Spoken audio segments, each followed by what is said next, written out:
There's something people don't tell you about the Appalachian Mountains. During the day, they're beautiful, quiet, peaceful, but at night, they feel occupied. Not by people, by something older. Something that was there long before any of us arrived. This is Duffy Outdoors, and tonight, I need to tell you why, where I grew up, people will warn you never whistle in the woods after dark. I grew up in a small town where stories weren't just entertainment, they were warnings. The older folks didn't tell them to scare you, they told them so you wouldn't make a mistake. One of those stories was about the woods, and specifically about sound. My papa used to sit on his porch every night. It didn't matter the weather, didn't matter the season. He'd sit there in the dark, rocking slowly, staring into the trees. One night, I asked him what he was looking at. He said, making sure nothing's looking back. I laughed, and he didn't. And then he told me something I never forgot. Still looking into the woods, he said, never whistle in those woods at night. I asked why.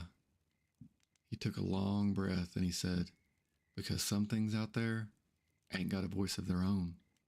They borrow yours. At the time, I didn't understand what he meant.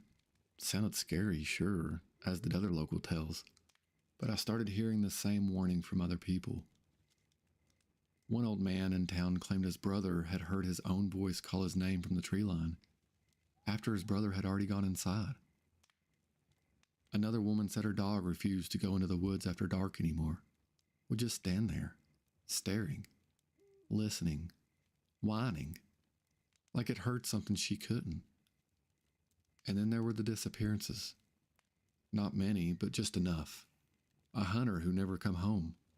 A man who walked into the woods behind his house one night and was never seen again. People didn't talk about those things directly.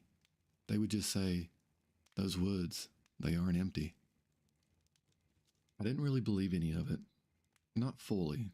Not until I was 19. Me and two friends had gone up in the mountains late one evening. There was an old logging trail we used to walk. Nobody used it anymore. It felt forgotten. Like the mountain had started taking it back. We stayed longer than we meant to, and when the sun disappeared, it didn't fade. It dropped. One minute there was light, the next, there wasn't. And the woods changed. They didn't just get darker, they got quieter. Unnaturally quiet. No insects, no birds, nothing. Just us. Walking, breathing, listening. And then my friend whistled.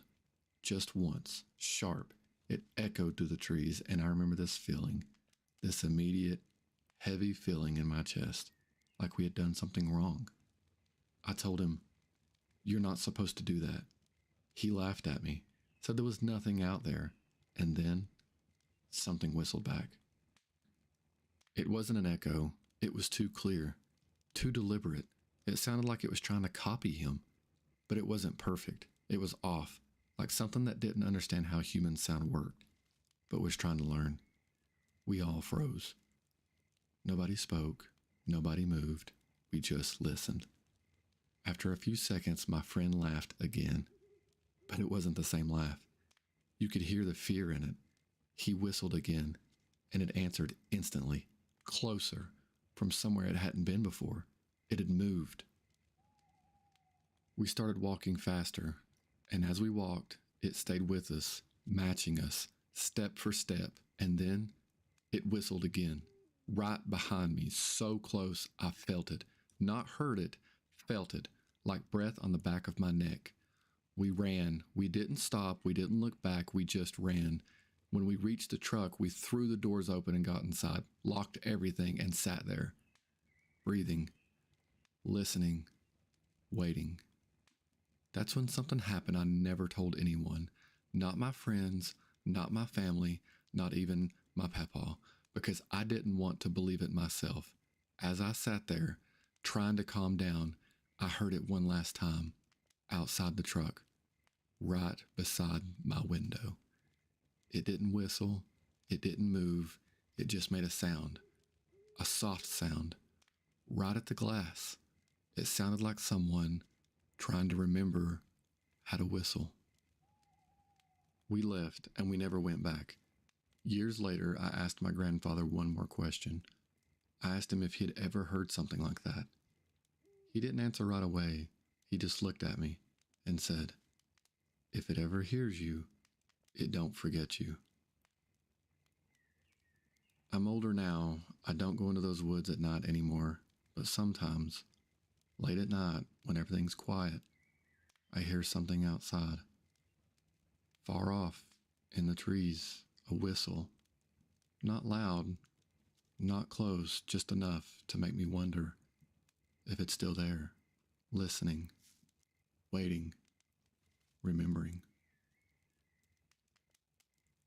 This is Duffy's Outdoors, and if you've ever heard something in the woods that sounds almost human, but not quite, don't answer it, because you might teach it something it was never meant to learn, and once it learns you, it might not let you go.